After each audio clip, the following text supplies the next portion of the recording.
Happy Monday! I'm Monica Wofford, and this is your Monday Moment. Still in the Wild West of your office this February, talking a bit about what happens when you're the new sheriff in town and you've settled on in and give it a good surprise to everyone. And just the converse, what happens when you've led maybe too long? What do you miss when you've been the leader in your office for long enough to no longer see the problems?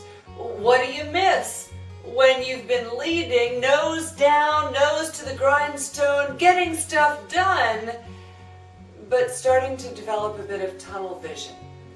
How do you reinvigorate a leader's vision even in an environment where you've worked there for quite some time, or even in an environment where you've frankly been so busy managing problems, housekeeping, managing people out of the business that you're no longer really keenly aware of some of the bigger issues? You don't see the barrel falling apart on the front porch, you don't see that dead tree in the background, and you don't see the problems that people are telling you, yeah, he's been doing that for a really long while. Let's talk about your leader vision and how do you keep, frankly, from going blind in your position? Well, as there often are, there are three primary sources of guidance, or rather I say action items that will help you in this area. If you're seeking, as someone who's been a leader for quite a while, to reinvigorate your leader vision, re-energize what you're seeing, and get better at seeing the very things that are around you that most of us now probably refer to as our normal, then follow this first tip as your top priority. To reinvigorate your leader vision, go on vacation. You might think that sounds completely odd, but think of it when you go on vacation and first come back to your own home. It smells different, you see things are different, you can tell if someone's been there, you see that table you've not dusted in a year. The same is true of your workplace. Take a longer than normal vacation if allowable, or at a minimum, take a very long weekend. Disconnect, unplug, and truly recharge.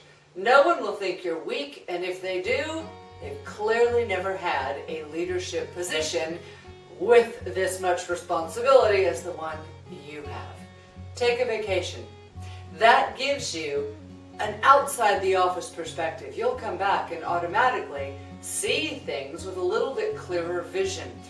But that's not always 100% actionable. Maybe that sounds like a generality or much like the novelties you get at a little shop in a Hollywood version of some town that is called part of the Wild Western. So if taking a vacation isn't possible, then your second step that is of utmost prioritization for reigniting your leadership vision is taking an inventory. Take an inventory of who you have. Who do you have the privilege of leading? Who reports to you? What are their strengths? What are their areas that need improvement?